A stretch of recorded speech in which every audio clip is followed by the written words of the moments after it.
अच्छा, ऐसा धोखा हमारे साथ किया, भोगोगे तुम। ये जो निकलता है ना भोगोगे, ये अकाट्य होता है। क्योंकि किसी का भी हृदय, मान लो किसी भी जीव जंतु को आप कष्ट दें और उसका हृदय आह भर जाए, तो वो आह वज्र की लीक है, तुम्हें भोगना पड़ेगा। वो आह किसी की ना लेना जिंदगी। कोई ऐसा कोई आह भर करके कह दिया तुम समर्थ हो, हम तो कुछ कर नहीं सकते, और अंदर से दुखी, फिर तुम्हारी सामर्थ्य काम नहीं करेगी, मिट्टी में मिला देगी। ऐसा नहीं कि आप जो कर रहे हैं कोई देख नहीं रहा, कोई हिसाब किताब नहीं, जो कर रहे हैं अवश्य में भोक्तव्यम, बहुत सावधान।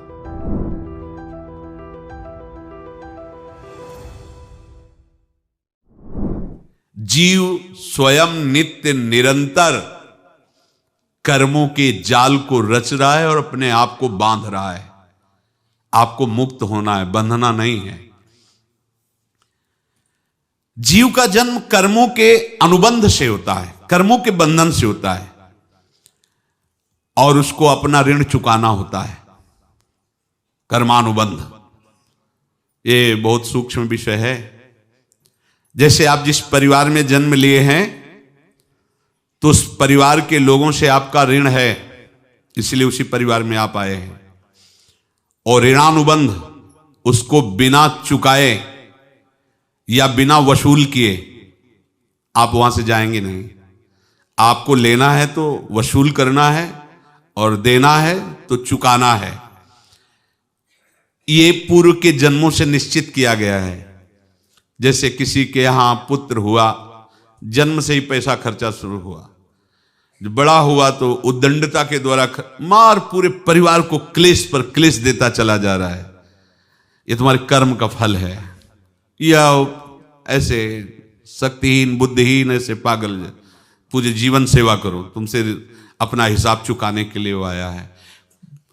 अब परिवार के जो सदस्य जुड़े आके, मतलब पत्नी आते ही पूरी हृदय में आनंद, परिवार में आनंद, और जीवन भर वो आनंद ही सुख देने के लिए उसका जन्म हुआ। वो अपना ऋणानुबंध मुक्त, और आते ही भयंकर क्लेश खड़ा कर दिया, बीच में दीवाल और झगड़ा वैसा, फिर अतरे दिन मारपीट शुरू, कलह अशांति, पूरा जीवन नरक हिसाब करने आए।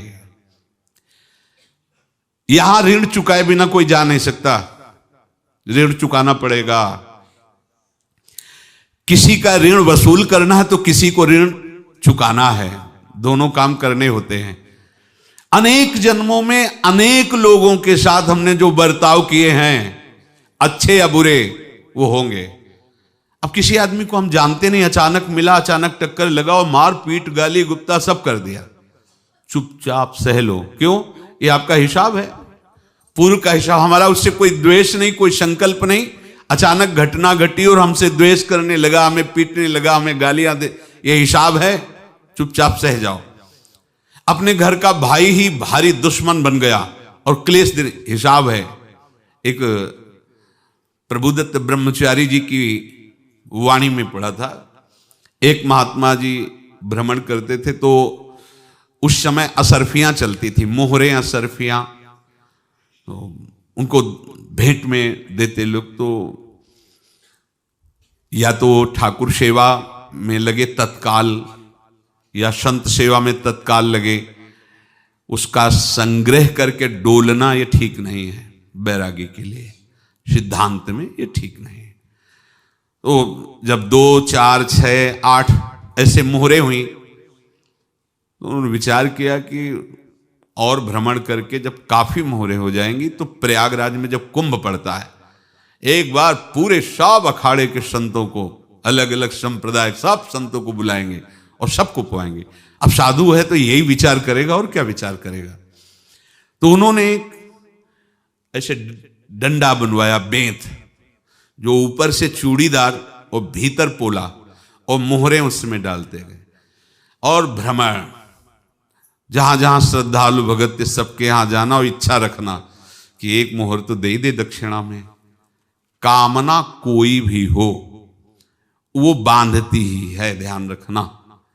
इसीलिए प्रभु जो चाहे वो करे, अपनी चाह नहीं रखनी चाहिए, अपनी चाह प्रभु की चाह में मिला देनी चाहिए। धीरे धीरे वो छड़ी भर गई। भ्रमण करने वाले महात्मा चूड़ी लगाई, इंतजार करते रहे। जब प्रयाग का कुंभ पड़ा तो चले। तो रास्ते में एक गांव में पूछा जाता है, जैसे कहीं रुको कि कोई श्रद्धालु ऐसा है जो संत सेवी है। तो कुछ लोगों ने बताया, हाँ एक परिवार है बहुत संत सेवी है और आपको मिलाते हैं उनसे। हाँ ये महाराज घर में रुका, खूब अच्छा हलवा पूड़ी पवाया और जो घर के मालिक थे चरण दबाए। चरण दबाते दबाते उनकी दृष्टि पड़ी उस डंडे पे। इतना मोटा और ऊपर से कुछ चूड़ी सी भी नजर आ रही, इस डंडे में तो कोई रहस्य है ही है। अब महात्मा जी को खवा पिला के सुला दिया। महात्मा जी जब सो गए तो पत्नी से धीरे से कहा, वो डंडा लाओ बाबा जी का। डंडा, वो चूड़ीदार जो ही खोला पलटाया तो सैकड़ों मोहरे। ऐसे संत रोज पधारे भगवान, तुम आनंद हो जाए फिर क्या। पत्नी से कहा, नाप के कंकड़ लाओ। अब वो तो महात्मा जी तो खाए खीर पूड़ी, आराम से सो रहे। रात में पूरी प्लानिंग करके उसमें कंकड़ भर के चूड़ी लगाकर सिराने रख दिया, सारी मोहरें हटा ली। महात्मा जी आराम से छड़ी उठाए तो वजन पक्का। वैसे बड़े लोग चतुर होते हैं, पर ये नहीं जानते कि कर्म कितना भयानक होता है। और उनकी कोई संतान नहीं थी, पर धन में इतना प्रेम उनको था। बहुत सावधान। साधु महात्माओं के पास जो अर्थ है, गृहस्थी अगर आता वहीं से है, पर अगर उसको जोर जबरदस्ती या किसी छल कपट से, तो वो उसका विनाश ही करता है। आज तक का प्रमाण है। अब उनको ये भाव पता नहीं होगा, या पता होगा तो लोभ के कारण वो उसको मान नहीं पाए होंगे। महात्मा जी गए प्रयाग में, किसी अखाड़े पर रुके और वहां प्रार्थना की कि कल जो है संपूर्ण अखाड़ों का निमंत्रण किया जाए और सब संतों को भोग पवाया जाए और उनको दक्षिणा भी दी जाए। महंत ने सोचा कि बहुत बड़ा है तो उत्सव है, क्योंकि प्रयाग में कितने हजारों संत महात्मा सब। तो उनका महाराज बोरों इसमें चीनी और टीनों घी लगेगा, सब व्यवस्था। बोले आप मंगाइए, एक एक हिसाब हम करेंगे, हमारे पास सब व्यवस्था है। बोले कुछ तो पहले दे दो, वो इकट्ठे देंगे हम। उनको था कि अगर हम छड़ी खोला और दो चार मोहरे दी, किसी को पता लग गया तो गड़बड़ हो सकती। बोले हम भंडारे के समय आखिरी में सब कुछ आपको दे देंगे। ठीक है। वो अपने पास से पैसे लगाकर खूब जितना सामग्री सब लाए, लाखों की, और सब संतों को निमंत्रण कर दिया। संत जन निमंत्रित हो गए। भंडारा बन रहा है, तब वहां के महंत है और उनका देखो भंडारा भी बन रहा है, संतों को निमंत्रण। अब आप अर्थ की व्यवस्था कीजिए, क्योंकि इतनी बड़ी हमारी सामर्थ्य नहीं थी जितना हमने किसी तरह हमने व्यवस्था की। अब मुझे अर्थ चाहिए, तभी आगे की व्यवस्था बढ़ेगी। संतों को दक्षिणा देंगे और जिनसे अर्थ लिया उनको दे। देखो रसोई बन गई है सब। उनका छत में विश्वास नहीं तो ये अभी चूड़ी खोली। उनको तो था ना कि मोहरे हैं, कंकड़। तो अब जैसे कितना उनको सदमा लगा होगा। हजारों संतों का निमंत्रण, रसोई बन, मतलब संत हो के छल कपट। तो उनका महाराज आपने तो हमारा नाश कर दिया, जो महंत थे। अब बताओ रसोई बन गई, संत निमंत्रित हो गए और आप ये कंकड़ दिखा रहे हैं हमको। आपने तो हमें बर्बाद कर दिया। हमारी इतनी सामर्थ्य नहीं थी, आप पहले बता देते। संत होकर ऐसा छल कपट। अब वो बोले तो क्या बोले, क्योंकि उनको पता था कि मोहरे हैं इसमें। अंदर से उनका चिंतन गया उसी सेठ के पास, अच्छा ऐसा धोखा हमारे साथ किया, भोगोगे तुम। ये जो निकलता है ना भोगोगे, ये अकाट्य होता है। क्योंकि किसी का भी हृदय, मान लो किसी भी जीव जंतु को आप कष्ट दें और उसका हृदय आह भर जाए, तो वो आह वज्र की लेख है, तुम्हें भोगना पड़ेगा। वो देखो भीष्म जी को भोगना पड़ रहा है ना। सांप को ऐसे धनुष की नोक से उठाया और बंबूल के कांटों के ऊपर फेंक दिया, कई दिन तक शेदा हुआ, वो आह भर करके मरा। तो आपको 6 महीने बाणों की सैया पर आह किसी की ना लेना जिंदगी में। कोई ऐसा कोई आह भर करके कह दिया तुम समर्थ हो, हम तो कुछ कर नहीं सकते, और अंदर से दुखी, फिर तुम्हारी सामर्थ्य काम नहीं करेगी, मिट्टी में मिला देगी। फिर ये तो संत थे और भगवत आराधना के लिए, संत आराधना के लिए ही ऐसा किए हुए थे। अब इनका कैसे मुंह दिखाएं, अब क्या करें। सुबह संत जन आएंगे, सबके बीच में हमारी कि देखो इन्होंने, अब क्या करें। गए और संगम में जाके छलांग लगाई, अपने प्राण त्याग दिए। अब उनके तो पास मोहरे थी और व्यापार बढ़ा, और 9-10 महीने बाद ही लड़का हुआ। अब तो उनको कि संत फलीभूत हो गया। देखो व्यापार चल रहा, लड़का नहीं होता था, लड़का भी हो गया, बड़ा आनंद छा रहा है। जब से वो प्रकट हुए और धन की वृद्धि शुरू हो गई, पढ़ाई लिखाई में उनके खर्चा हुआ सब, बस बीमारी शुरू हो गई उनके शरीर में। अब उसमें पैसा जाना शुरू हुआ। इतने आसक्त तो वो दोनों हो गए कि कुछ भी हो, व्यापार ठप, संपत्ति बेचना शुरू। तो उन्होंने कहा कि बेटा मैं क्या कर सकता हूं तुम्हारे लिए। बोले हमारी अंतिम इच्छा है प्रयाग चलो, और जितने प्रयाग में संत महात्मा सबको एक बार भंडारा करवाओ, हमारी इच्छा अंतिम है। क्योंकि अंतिम यही इच्छा थी। बोले अब ज्यादा संपत्ति तो नहीं रह गई, तो बोले घर बेच दो, मेरे लिए ही तो है, बेच दो। मुझे लगता मैं बचूंगा नहीं, पर मेरी अंतिम इच्छा पूर्ण कर दो। घर बेच दिया, जेवर बेच दी। वहां गए, जब संत सेवा की तो बोले मुझे संगम तक ले चलो।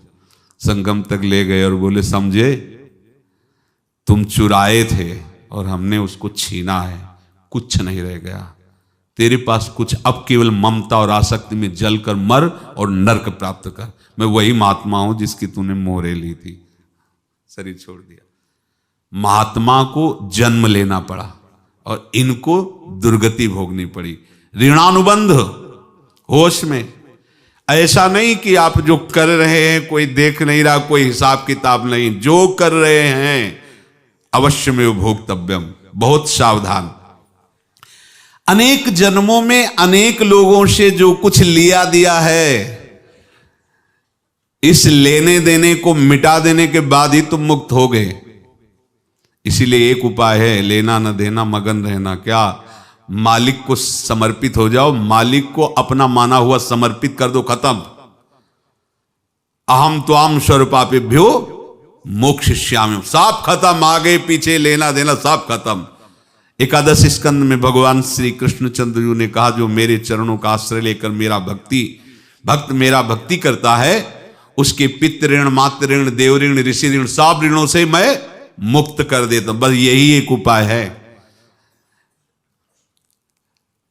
जो इसके बंद करने का उपाय भक्तों के लिए है। वो यही है, भगवान की शरण में होकर अपना माना हुआ पूरा भगवान के अर्पित कर दो। अर्पित करने का तात्पर्य उसमें अहम हटा दो। तो दियम वस्तु गोविंदम तुभ्यमेव समर्पये। जिनसे तुमने सेवा करवाई है उनकी सेवा करनी पड़ेगी। जिनसे तुमने जो कुछ लिया है उनको देना पड़ेगा। ये लेने देने का व्यापार जब तक समाप्त नहीं होगा तब तक तुम्हारा जन्म मरण चलता रहेगा। अब आपको यहां समझना है, यदि आपसे किसी ने पैसे लिए बेईमानी करके नहीं दे रहा है तो आप उसको गाली मत दीजिए, आपने बेईमानी की थी इसलिए आपकी बेईमानी हुई है, ले गया, कोई बात नहीं है, बंधन से मुक्त हुए, जो बोझा था चला गया। उसको ऐसा ना देखे कि ये बेईमान हमारे रुपए मार लिए, अब जो कुछ होगा देखेंगे। अगर आप आगे नया कुछ करते हैं तो फिर आगे का हिसाब आपको भोगना पड़ेगा, ध्यान रखना। ऐसा नहीं है कि आपको भोगना नहीं पड़ेगा। एक ही उपाय है कि अब जो शरीर धारण किए इसी में जो भोग ले, आगे ना होना चाहिए। तो क्या करे? सर्वतो भावेन भगवान की शरण ले ले। ये तो सर्वाणि कर्माणि मयि सन्न्यस्य मत्पराहा अनन्येनैव योगेन माम ध्यायन्तु उपासते तेषामहं समुद्धर्ता मृत्यु संसार से। ये बड़ा कठिन है पार होना, कोई छोटी मोटी बात है। एक महात्मा बाल्यावस्था से भजन करते थे, शालिग्राम भगवान पास रखते थे और उन्हीं की आराधना करके बस पाठ नाम जप और भ्रमण करते थे।